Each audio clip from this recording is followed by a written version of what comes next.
네, 안녕하세요. 안녕하십니까. 네, 오늘은 그 세속의 철학자들이라는 책을 가지고 독서 토론을 하도록 하겠습니다. 네, 에, 먼저 이제 제가 이 책에 대한 그 저자 소개를 좀 하도록 하겠습니다. 이 책의 저자는 로버트 L. 하이 브로너라는 사람인데요. 경제학자입니다.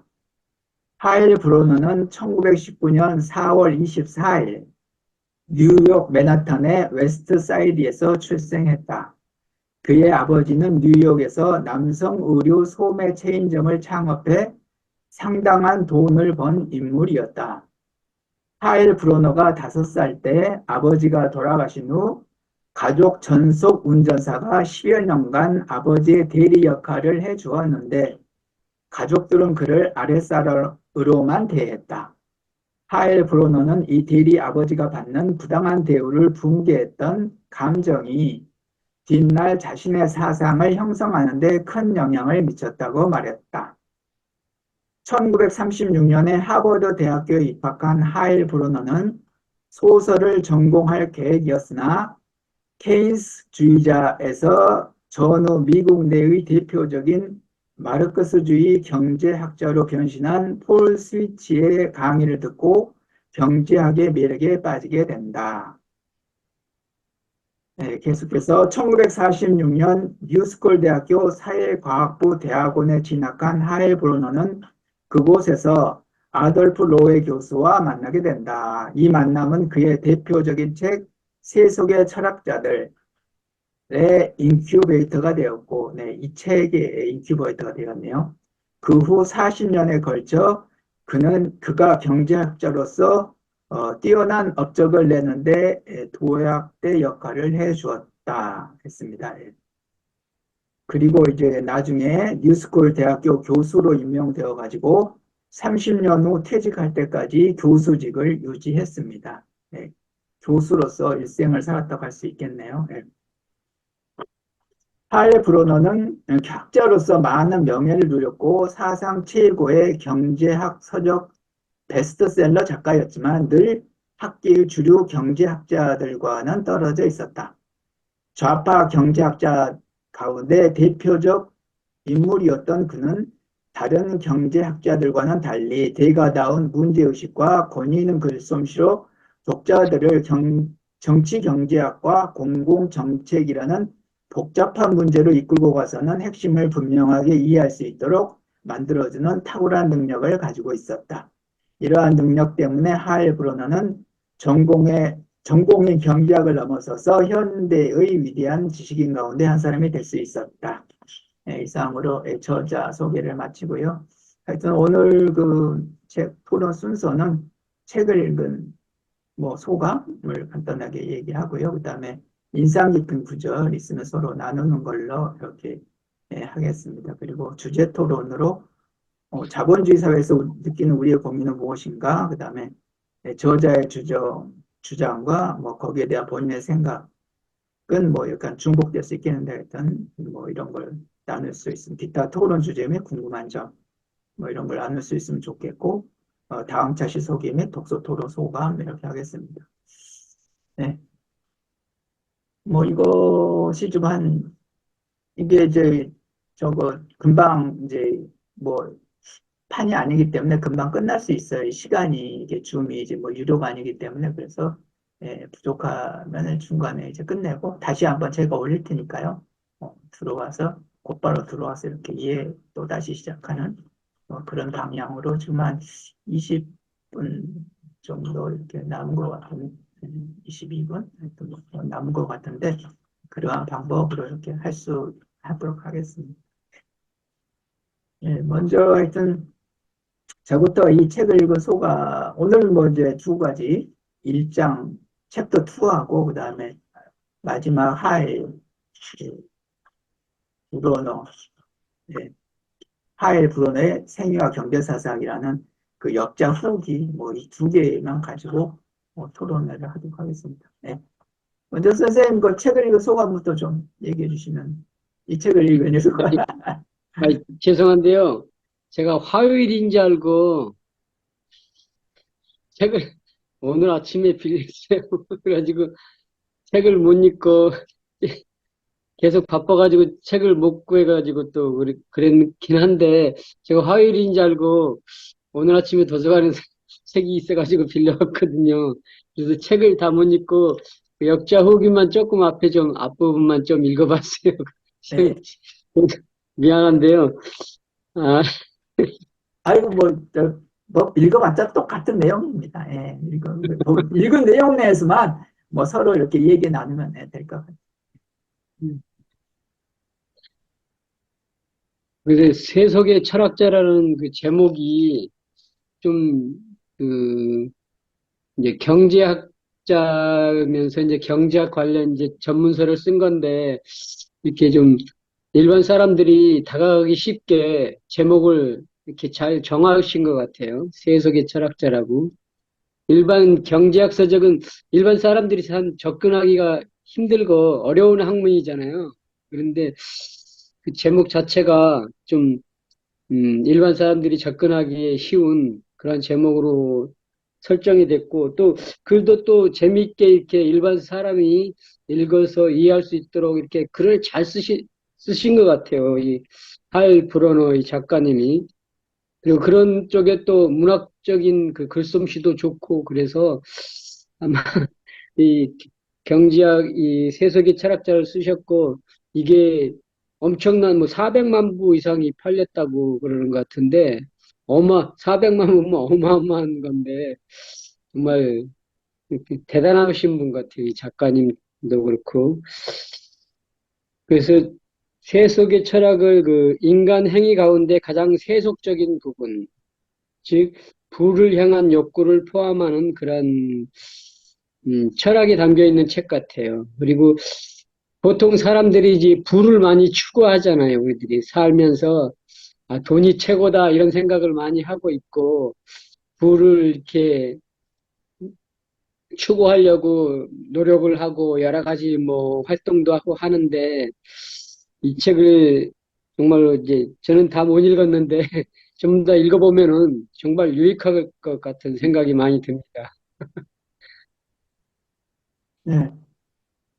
제가 이 책을 하던 그 소감은 하여튼 뭐 이 책은 이제 지금 경제학자들 뭐 애덤 스미스부터 이제 쭉 뭐 마르크스를 지나서 이렇게 쭉 어떤 경제학자들의 어떤 그 경제학을 쭉 이제 이렇게 얘기를 이제 했는데 그 하여튼 뭐 너무 경제학에 좀 문외한이 우리도 문외한이잖아요. 그래가지고 사실 너무 어렵고 이해하기 어렵고 근데 하여튼 예, 전에 이걸 가지고 이제 우리가 이제 도서관에서 토론을 할 때도 다들 이제 어렵다 이제 이런 얘기를 하더라고요. 근데 거기서 한 사람 이제 두 분이 이제 얘기를 나눈 게 좀 인상적이었는데 뭐냐면은 한 사람은 이제 제 자녀가 직장에 이제 들어갔죠. 그런데 직장에서 이제 뭔가, 뭐 하여튼, 뭐 대우가 안 좋다 그럴까? 하여튼 여러 가지 여건이,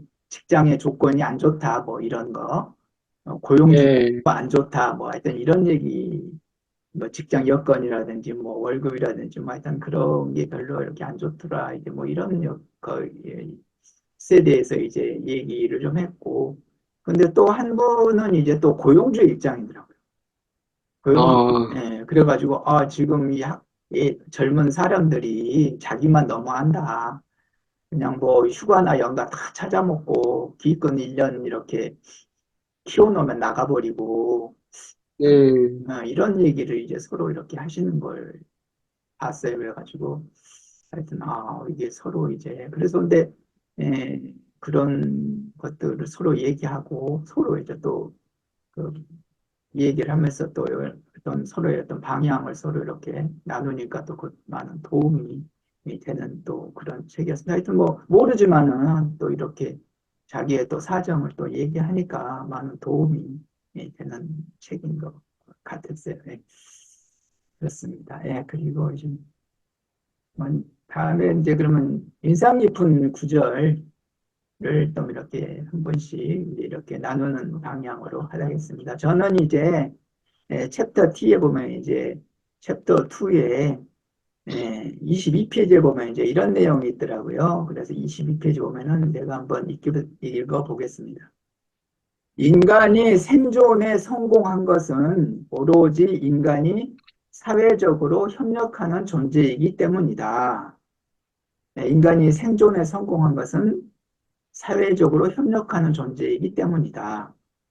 그 다음에 쭉 이제 좀 떨어져서 어떤 얘기가 있냐면, 그렇지만 인간은 동료에 의존해야 한다는 이유, 바로 그 이유 때문에 생존 문제가 대단히 어렵게 되었다. 인간은 태생적으로 사회적 본능을 가지고 있는 개미가 아니며, 이와는 반대로 자기 중심적 본능을 강하게 지니고 있는 듯하다. 자기 중심적 본능이 있죠. 협력하는 존재이면서도 개인적으로는. 또 떨어져서 원시 사회에서는 자기 중심적 성향과 협력 사이의 갈등이 환경의 제약 때문에 별로 드러나지 않았다. 네. 원시 사회에서는 이제 이런 어떤 갈등이 별로 드러나지 않는다. 그러나 진보된 사회에서는 피부로 느끼는 이러한 환경의 압력이나 사회적 의무의 그물망이 없다. 뭐 이러한 이유 때문에 사회는 매일 붕괴의 가능성에 직면한다.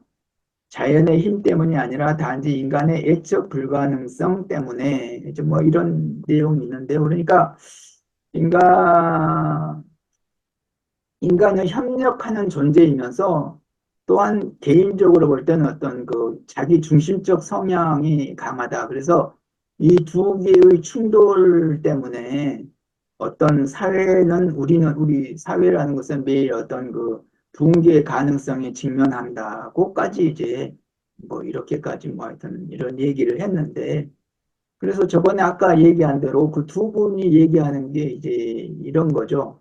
어, 고용주는 조금 더 어떤 그러니까 고용주는 이제 우리 너무 이 고용주한테 막 뺏어만 간다. 돈 월급만큼 일하지 않는다. 이런 입장이었고 그다음에 이제 그 사용 노동자는 이제 내가 일한 만큼 어떤 대가를 안 해준다. 이제 어떤 이런 갈등이잖아요. 이런 그 예, 갈등으로 예, 그런 이런 갈등을 나타내고 하여튼 그래서 우리가 생존을 하려면은 뭐 원시 사회에도 뭐 어떤 뭐 이런 게 없었다고 할 수 없잖아요. 뭐 현대에는 더 어떤 이런 게 더 부각된다 이제 뭐 이런 얘기겠는데 하여튼 우리가 생존하려면 이 두 문제를 잘 조화를 해야 되겠다. 뭐 이런 생각이 드는 또 이런 구절이었던 것 같습니다.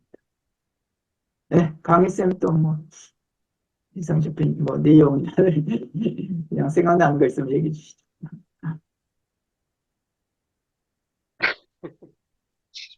제가 책을 저기 안 읽어가지고.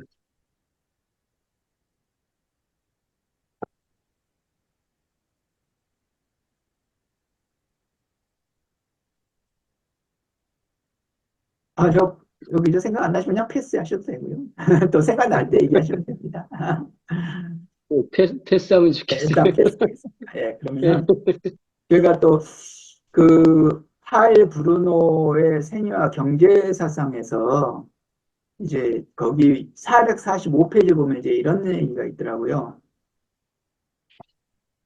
네, 445페이지 이제 보면은 끝에쯤인데 이제 이런 얘기 뭐냐면은 파일 브루노는 좌파 급진 경제학자 가운데 대표적인 인물이었지만 스스로를 급진적 보수주의자라고 불렀다.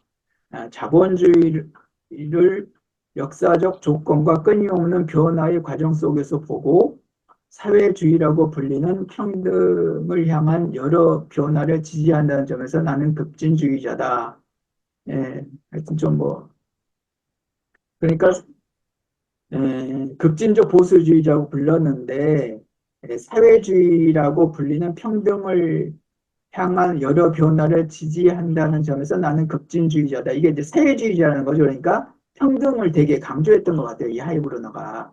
그러니까 이제 좌파 예, 이제 많이 몰린 면이 있고요.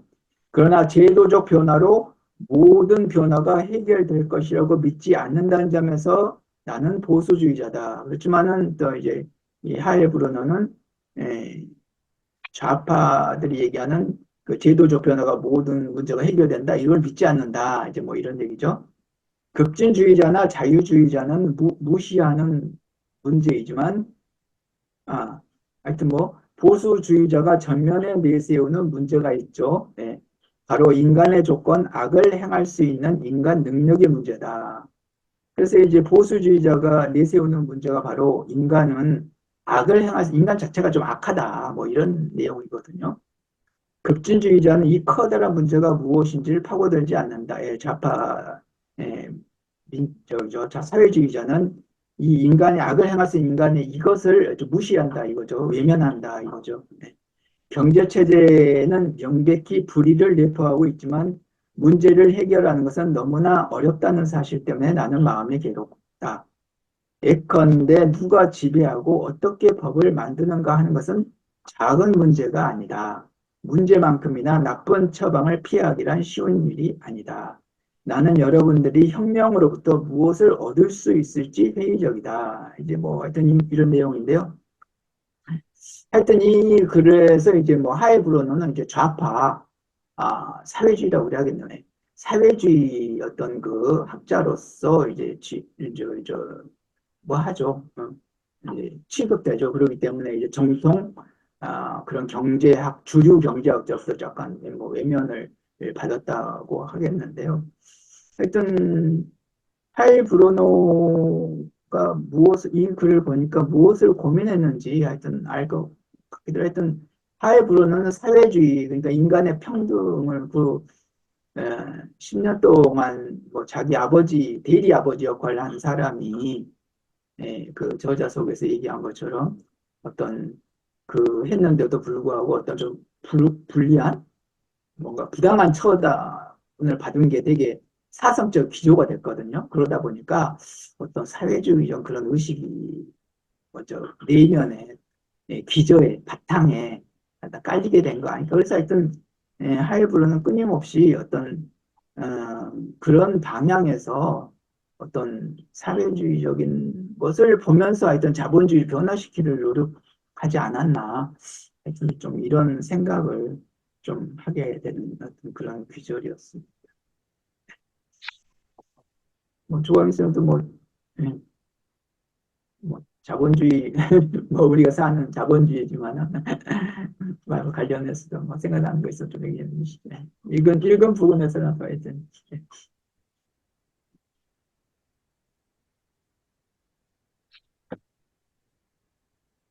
451쪽 한번 제가 읽어보겠습니다. 예, 경제학자들이 경제 현상을 연구하는 것은 물리학자들이 물질을 연구하고 생물학자들이 생명체를 연구하는 것과 다르지 않다. 경제학자들도 먼저 이론을 만들고 자료를 수집하고 그리고 이 자료를 분석하여 그 이론이 맞는지 검증한다.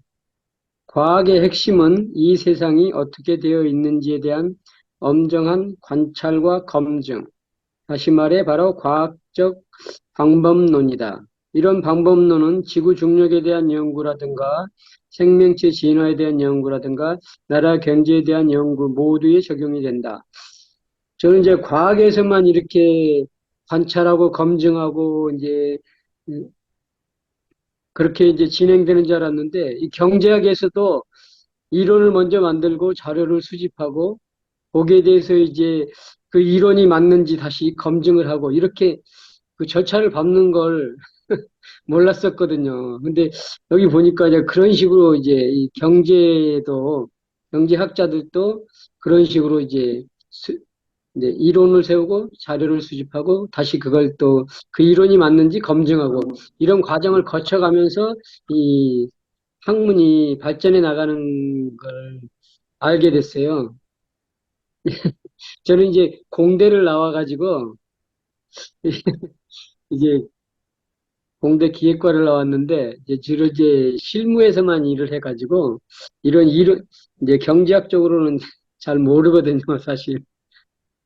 그래서 이 책을 좀 일찍 좀 해가지고 많이 봤으면 좋았을 텐데, 이런 생각이 많이 듭니다. 하여튼, 예. 뭐, 근데, 저, 공대 쪽이니까 저는 이제 역사학 쪽으로 저기 있거든요. 인문 쪽으로만. 아, 그렇죠. 그리고 이 과학적인 그런 게 좀 없어요. 또 너무 또 추상적으로만 이렇게 흘러가지고, 그래가지고, 하여튼 또 그런 면에서 좀 이렇게 많은 애로사항도 있고 너무 이상하게 떠들죠. 그러니까 이상적이죠. 생각이 뭔가 실질적이지 않고 이제 약간 사변적이라고 그러죠. 사변적으로만 좀 흐르는 그런 게 좀 또 아쉽고 하여튼 뭐좀 그런 것도 있습니다. 네. 그, 뭐 하나 더 소개시킨다면은, 예,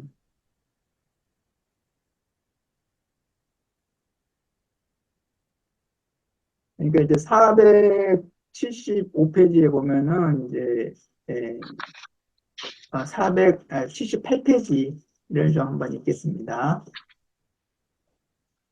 하일 브로너는 약간 상상적인 스웨덴은 현실의 스웨덴 모델이 안으로 무너지지 않는다는 더욱더 실현 가능한 비전으로서 민주적 정치와 평등의 목표를 극한까지 전개시켜 취득 본능 사회, 즉 자본주의 사회를 넘어설 수 있을 것이라고 기대했다. 이것이 바로 하일 브로너가 지향하는 민주적 사회주의다. 그래서 하여튼 그 하일 브로너는 그 스웨덴 노에서 조금 이제 그것을 조금 더 발전시키면은 좋지 않을까 이런 생각을 했던 것 같아요.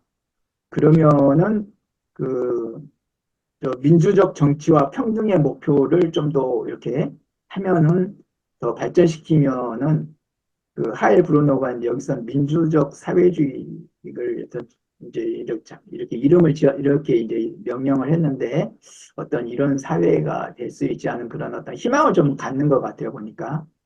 예, 국가의 계획을 통해 지속 가능한 수준으로 생산이 이루어지도록 조절함과 동시에 관료적 통제 체제가 성장하는 것을 최대한 억제하기 위해 여기 있는 뭐 하여튼 시장을 활용한 체제다.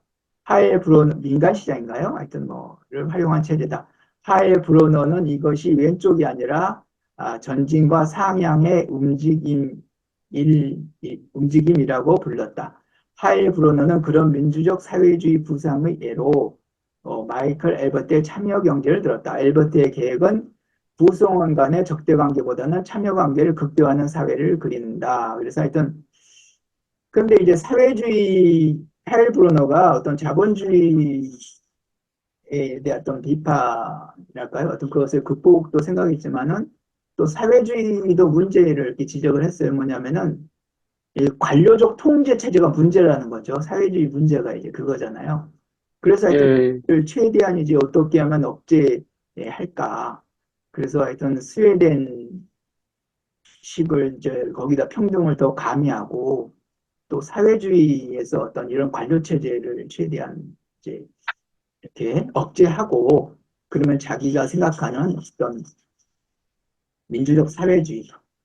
그러니까 이제 내가 볼 때 이건 이제 복지 사회주의, 복지 자본주의 뭐 그것인 것 같아요. 이제 자본주의에서 보통 이야기할 때는 복지 자본주의라고 그러잖아요. 북유럽 그것을 복지 자본주의라고 그러는데 이제 그것을 이 또 하이브로너는 사회주의적 입장에서 봤을 때 사회주의에다가 어떤 민주적인 걸 더 평등을 더 가미한 사회적 민주적 사회주의 뭐 이렇게 똑같은 개념이라고 결국 할 수 뭐 있는 것 같습니다. 네, 그래서 이렇게 이제 하이브로너는 어떤 그런 사회를 추구하는 것 같은 것 같습니다. 왜 근데 그 스웨덴을 모델로 삼아가지고 이렇게 연구를 많이 했나 봐요, 그럼?